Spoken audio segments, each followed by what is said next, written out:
देखते हैं पाव भाजी बेचने वाली चुड़ैल की कहानी। बहुत समय पहले की बात है। भूतिया नगर में एक चुड़ैल रहती थी। वो चुड़ैल बहुत शातिर और बेईमान थी। अगले महीने हमारे भूतिया नगर में शैतान देवता आने वाले हैं। जो भी चुड़ैल उन्हें खुश करेगी वो उसे इस दुनिया की सबसे शक्तिशाली चुड़ैल बना देंगे।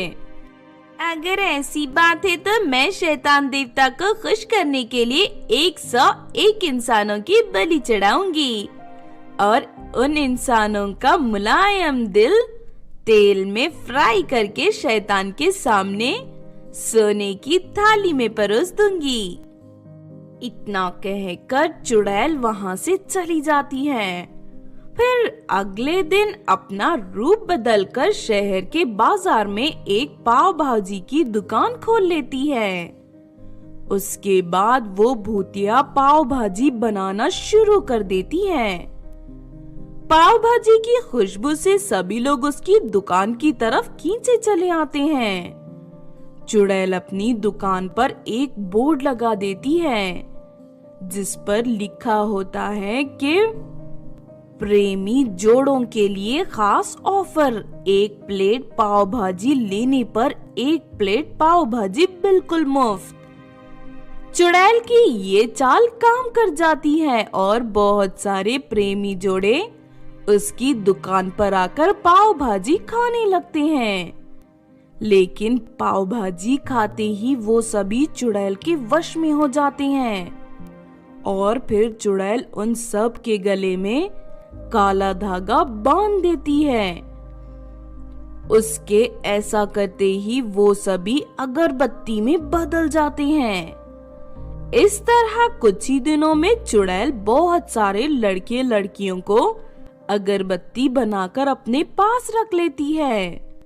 फिर एक दिन प्रीति जादूगरनी अपने पति के साथ पाव भाजी खाने चुड़ैल की दुकान पर पहुंचती है। लेकिन तभी मोहन को याद आता है कि वो अपना पर्स घर में भूल आया है। अरे मुझे माफ करना प्रीति, मैं तो अपना पर्स घर में ही भूल आया। क्या तुम्हारे पास कुछ पैसे हैं? नहीं मोहन, मेरे पास बिल्कुल पैसे नहीं हैं। चलो छोड़ो, घर चलते हैं, हम फिर कभी पाव भाजी खा लेंगे।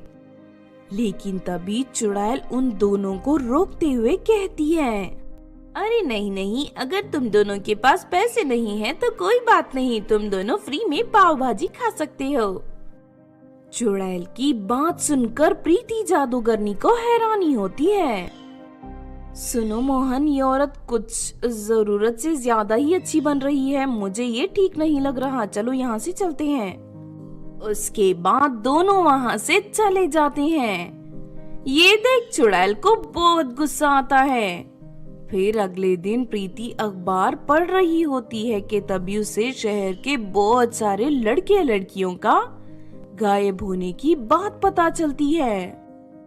सुनो मोहन, कल जो पाव भाजी बेचने वाली औरत हमें मिली थी, मुझे उसके ऊपर शक हो रहा है। जरूर हमारे शहर के लड़के लड़कियों को गायब होने के पीछे उसी औरत का हाथ है।